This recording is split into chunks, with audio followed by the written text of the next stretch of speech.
The call comes at 4 in the morning. Not a ring, a vibration. One time. That is the protocol. You already know. Someone talked. Someone always talks. The voice on the other end doesn't identify itself. We have a problem. Signals intelligence. Possibly compromised at the cabinet level. Make it clean. You hang up. You have 60 hours before this becomes a headline. Level 1. The basement. You started in a windowless office at Langley, government laptop. A security clearance most people will never know exists. Your job was simple. Read intercepted communications. Flag anything unusual. Write reports that disappear into a chain of command you cannot see. The first thing they teach you is that information has weight. 17 lines of encrypted text can end an alliance. Start a war. Put a foreign asset in a shallow grave. The second thing they teach you is silence.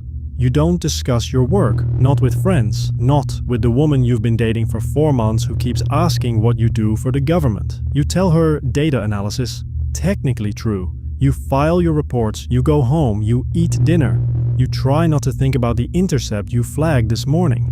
43 people moving across a border checkpoint that no longer appears on any official map. You sleep fine. That will change. Level 2. The Pattern Hunter. 6 months in, they move you into a compartmented program. The people in the next office don't know you exist. Your salary comes from a defense contractor's quarterly filing in Delaware. Your new job is finding patterns inside patterns. A deputy secretary who sends encrypted messages from a personal phone during classified briefings. A general who uses his daughter's old college email to forward attachments. A cabinet official using a consumer messaging app. The kind your nephew uses for dog videos to discuss active theater deployments. You flag the official. You write the report. You route it through the proper channel. 2 days later, your supervisor says it was a false positive. Move on. 3 weeks later, the deployment details show up in a foreign intelligence bulletin. You file that away, not on paper, in your head. In the part of your head that is getting very full. Level 3. The Cartographer. Now you track the leaks, not just spot them. The agency hands you 18 active compromises. Your job is to build the map. Information doesn't move in straight lines. It moves like water. It finds every crack. One of your cases is a signals program in the Pacific. 3 years of collection, hundreds of intercepts. All of it suddenly appears in a foreign intelligence briefing, almost word for word. You trace the chain. It takes 11 days. The leak was a Navy lieutenant who printed a summary to read on his commute and left it on a metro seat. Someone picked it up. That someone had a contact. That contact had a handler. An entire intelligence program burned because a man forgot a piece of paper on a train. You hand it off. You never find out what happens to the lieutenant. You ask once. Your supervisor looks at you and says, "That is not your problem." You stop asking. Level 4, the Accountant of Damage. They move you upstairs. Different floor, different clearance level, different weight in your chest when you sit down each morning. Damage assessment tells you what a leak cost. The cost is never theoretical. The cost is a name quietly removed from a list. An asset who stops making contact. A surveillance program burned. 3 years, 17 sources, gone. Because someone used the wrong phone on the wrong day. The breach lands on your desk on a Wednesday. Classified at a level you've seen twice in your career. A group chat, senior officials, consumer encryption. An active strike package discussed in plain language. Coordinates, timeline, assets involved. A journalist's name is attached to the file. He received the strike coordinates 48 hours before the attack. He didn't publish. He alerted his editor. The editor called someone at State. Now State has the file. 3 names on it that cannot be in a newspaper. You read it twice. Then you pick up the phone. You have 2 choices. Send it to the Inspector General, and within 30 days, Congress subpoenas the file. The names hit a hearing room. 3 assets in the field with no extraction plan become front-page casualties. or bury it internally. The names stay hidden, the assets stay alive. A cabinet secretary walks free, the correct answer is to bury it. Alive assets are worth more than accountable politicians. That math never changes. You write a one-paragraph summary. You leave the officials' names out, you route it upstairs. Level 5. The surgeon. Routing it internally means it comes back to you. The full transcript arrives. 23 messages, 3 officials, 2 theater commanders, 1 private citizen, a donor, added to the chat by mistake who read everything before anyone noticed. The strike package was real, the coordinates were real. The assets were operating under non-official cover in a country that would consider their presence an act of war. You start building the exposure map. Then you find the 4th name. It doesn't appear on any distribution list. It belongs to a signals contractor who lost his clearance 14 months ago. He has been in the chat for 6 weeks, reading everything. You call his number, voicemail, mailbox full. You send a courier to his last known address. The courier comes back with a business card. The address is a UPS store in Falls Church, Virginia. You sit with that for 90 seconds. Then you move the 4th name to the top of your list and draw a line under everything else. Level 6. The Manhunter. You have 40 hours left. The Contractor, you will call him Ren and never say that name out loud again, is a ghost. Clearance file exists. Employment history exists. Last residential address is 18 months old. Social media scrubbed. LinkedIn frozen. You pull travel records. 14 months ago, 3 weeks after his clearance lapsed, he flew to Vienna, returned 4 days later, Singapore 5 weeks after that, back in 72 hours, then nothing for 9 months, then a same-day round trip from Dulles to Dallas 6 weeks ago. The same week he appeared in the chat. You know this pattern. Not a handler, not a broker, a dead drop courier, someone paid to carry information in one direction. Never told what it means, never connected to the source or the recipient. He didn't steal anything. Someone used him as a channel, and someone put him in that chat. You pull his financials, 3 deposits over 14 months, wire transfers from 3 different countries, routed through 3 different intermediaries, landing in an account he opened 4 days before his clearance lapsed. 9,000, 11,000, 8,000. Small enough to avoid flagging, large enough to mean this was professional. $100,000 deposit triggers alarms, 9,000 triggers nothing. That is why 9,000 is the number. You know the structure. Foreign intelligence recruits a cutout. The cutout recruits a courier. The courier never meets the principal. Clean, deniable, almost invisible. You have the courier. Now you need the cutout. Level 7. The Wiretapper. You pull the phone records, not Ren's phone, the phone of the official who added him to the chat. Pulling a cabinet-level official's records normally takes weeks through the Attorney General's office. You don't have weeks. There's a back door, a surveillance program from 2004 that gets renewed every 18 months. Nobody ever shut it down. You use it, you make a note, you file the note where nobody will find it. 41 calls over 19 weeks. The official's personal device to a logistics company in Nicosia, Cyprus. On paper, the company does freight forwarding. In reality, no employees, no warehouse, no fleet. It exists to move money, not cargo. Likely GRU adjacent, not confirmed. But the structure is textbook, Eastern European cutout, Cyprus for the legal shell, Dubai for the residency, because Dubai doesn't ask questions.